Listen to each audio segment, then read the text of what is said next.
नमस्कार दोस्तों, जय हिंद। आप सभी का स्वागत है मेरे YouTube चैनल ज्ञानदान स्टडी सेंटर में। आज हम लोग इस वीडियो में परिमेय तथा अपरिमेय संख्याओं के बारे में पढ़ेंगे।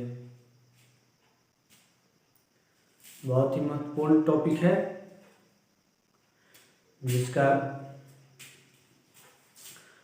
जिसके बारे में 9th क्लास और 10th क्लास के बारे में पढ़ने के लिए मिलता है। परिमेय तथा अपरिमेय संख्याएं, इन्हीं दोनों के बारे में आज पढ़ेंगे हम लोग इस वीडियो में।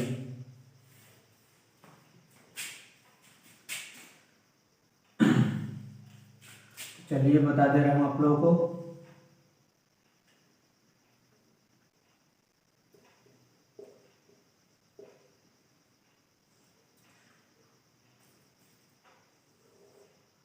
परिमेय और अपरिमेय,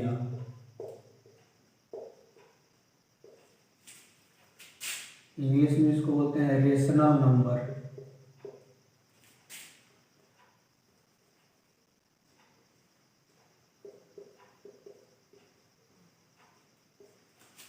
और इसको इरेशनल बोलते हैं।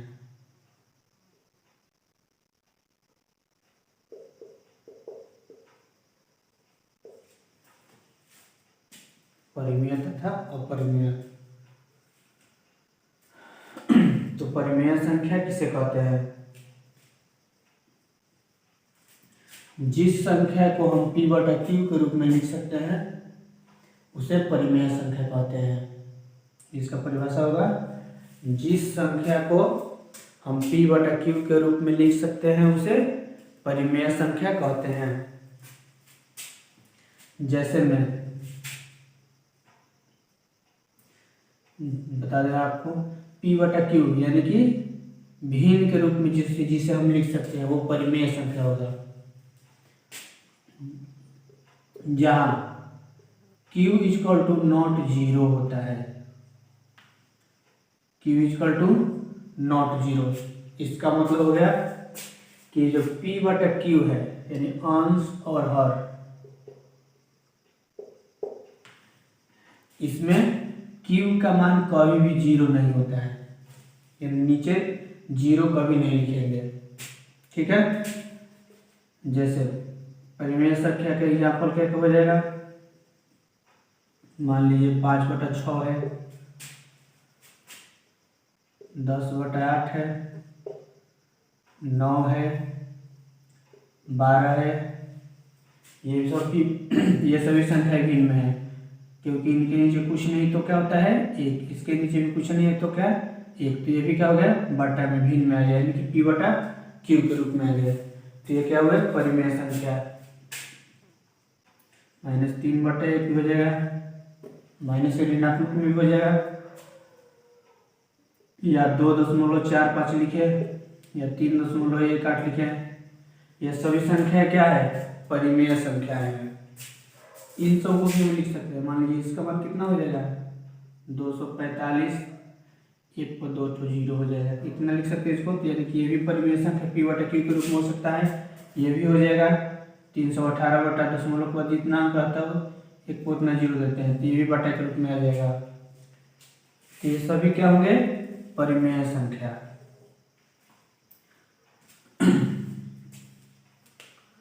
इसके अलावा मान लीजिए 0/5, ये भी हो सकता है परिमेय संख्या।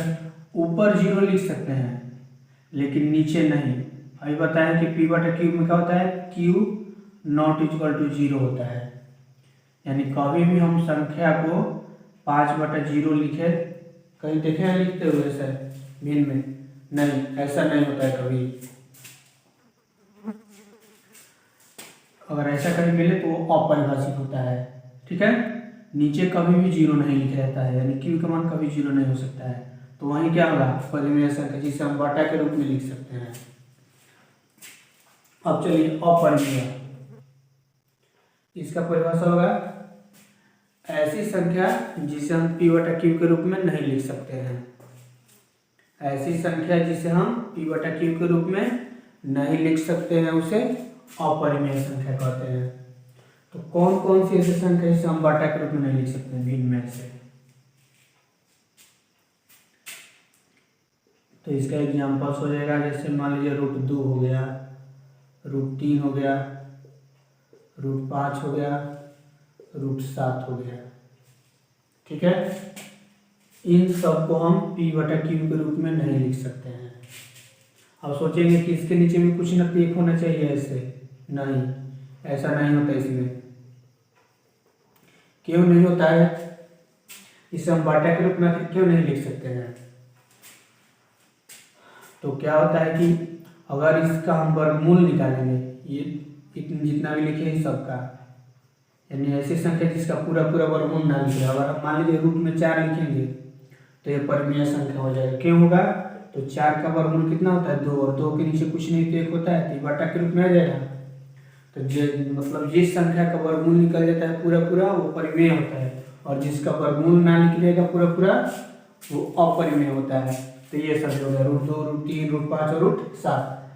इसको बाटा के रूप में क्यों नहीं लिख सकते हैं? तो जब भी हम इसका वर्गमूल निकालेंगे, ठीक है, तो कुछ इस तरह से आएगा 1.4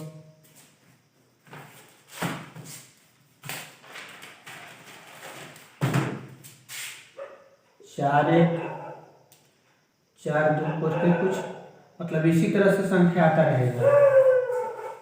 मान लीजिए √3 का लिखना है, इसका लिखेंगे तो हो जाएगा 1.1320508 ऐसे करके आता रहेगा।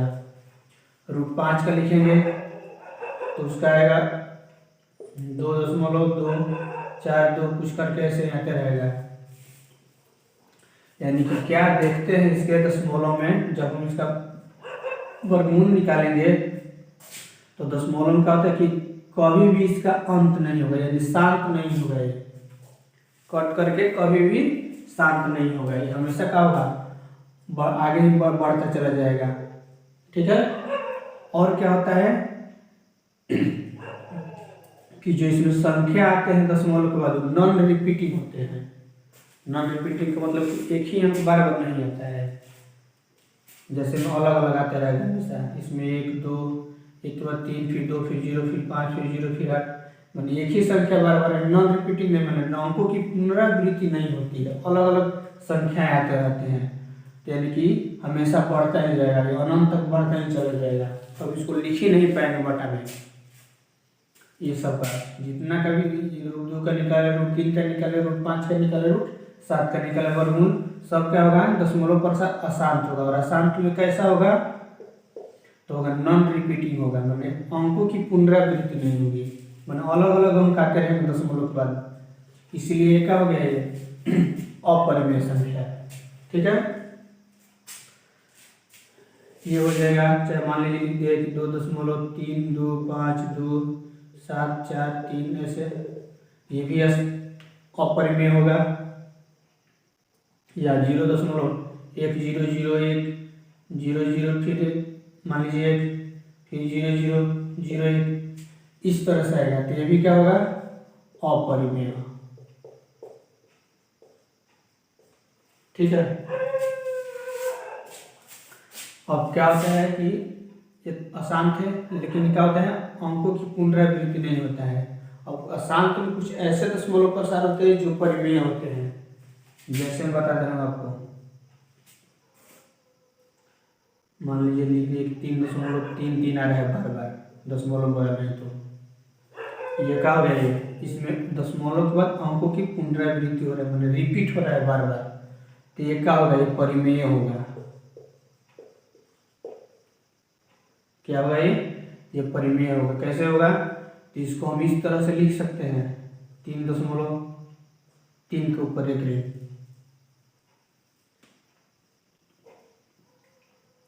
फिर क्या होता है इसको हम बदल सकते हैं, फिर 3.3/9 लिख के ऐसे 9 3 27 3 30/3 आ जाएगा, 30/9 आ जाएगा इस तरह से। तो हम इसको बाटा के रूप में लिख सकते हैं, यानी कि दशमलव के बाद जब एक ही अंक बार बार आए तो क्या हो? परिमेय संख्या हो, इसे हम बाटा के रूप में लिख सकते हैं। तो ये हो गया आपका परिमेय तथा अपरिमेय संख्या।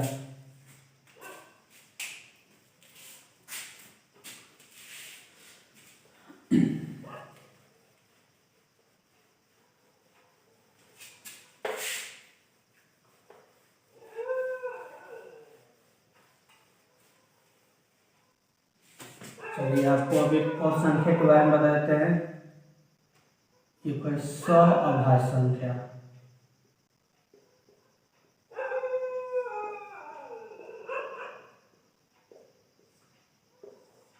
सहअभाज्य संख्या, तो सहअभाज्य संख्या किसे कहते हैं? तो इसका परिभाषा होगा ऐसी दो संख्याएं जिनका सार्वगुणनखंड या बोलते हैं अभुभयनिष्ठ गुणनखंड सिर्फ एक हो, मतलब सिर्फ यानी कि दोनों का एचसीएफ निकाले, सार्वगुणनखंड या अभुभयनिष्ठ गुणनखंड बोले एचसीएफ निकाले दोनों का, तो कितना आना चाहिए? सिर्फ एक आना चाहिए, एक के कोई अलावा दूसरा कोई अंक नहीं आना चाहिए। तो वही क्या कहलाता है? सहअभाज्य संख्या। जैसे मान लीजिए दो ठो संख्या लेना हमेशा, मान लीजिए लिख लीजिए 7 और 9, 7 और 9। अगर दोनों का भाग एचसीएफ निकालिए, मान लीजिए 7 का निकालेंगे और 9 का, 7 के 7 2 फिर 7 घेरेंगे, फिर 1 ये 2 निकलेगा, कट जाएगा। कितना है एचसीएफ इसका? 1 आया। या इसके अलावा मान लीजिए लिख लिए 20 तथा 9, ये भी दोनों क्या है? ये भी दोनों सहअभाज्य है, क्योंकि इनका अभुभयनिष्ठ गुणनखंड सिर्फ क्या होगा? 1 आएगा। अगर निकालेंगे तो 20 का हो जाएगा 2 गुना 2 गुना 5, और 9 का निकालेंगे तो 3 गुना 3। क्या मिलेगा? कुछ नहीं मिलेगा, एक एक होता है ना सब में, तो 1 मिलेगा। यानी इसका अभुभयनिष्ठ गुणनखंड सिर्फ कितना है? 1। यानी कहने का मतलब ये हुआ कि ऐसी दो संख्याएं जिनका अभुभयनिष्ठ गुणनखंड सिर्फ क्या है? 1 है, यानी कि दोनों 1 से कटे, 1 के अलावा कोई दूसरा अंक से ना कटे दोनों, वही संख्या क्या होती है? सहअभाज्य संख्या। ठीक है, तो आज का वीडियो में बस इतना ही। आप लोगों को ये वीडियो कैसा लगा जरूर बताइएगा कमेंट बॉक्स में, और मेरे चैनल को सब्सक्राइब करें, वीडियो को लाइक करें और शेयर करें।